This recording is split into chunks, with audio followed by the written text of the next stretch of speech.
what's up? Wow, ang mga ilaw sa mga buildings is so beautiful.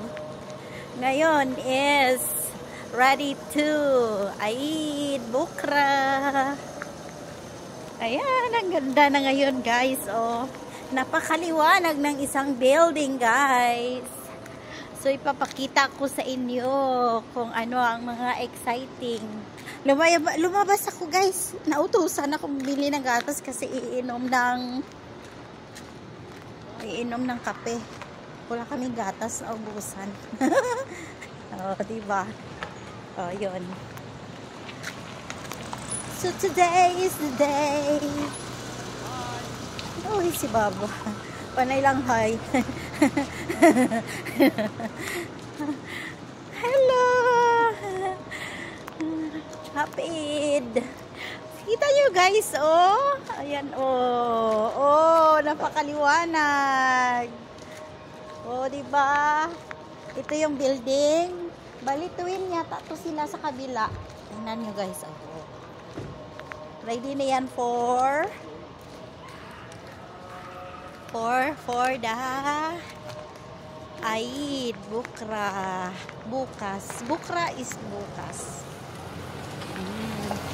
So, ayan oh, napakaliwanag guys. So, sila lang ang mayroong ilaw ng ganyan na punong-puno. O, diba? Hindi talaga nagkuhan ang kanilang ilaw. Hindi nasisira. Yung dati doon sa kabila naming bahay. Oh guys, oh, napakaliwanag guys. Wow. It's so beautiful. Oh, sa kabila naming bahay dati guys.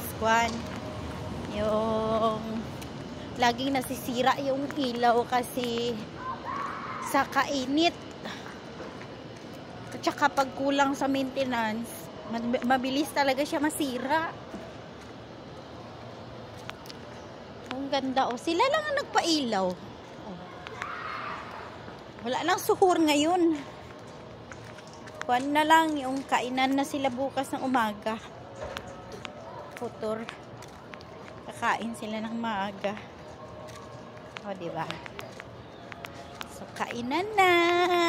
Tapos na tayo sa ating 1 month na kuyatan. So, back to normal. Tapos, mag-back to normal na naman ang school. Ay, yeah. Oh, bakit ano to? May ilaw? Ano to? Ayun. Mayroong lights. Ayun, ang light sa poste. Nagkuhan siya. O, sige na guys ha. Bye muna!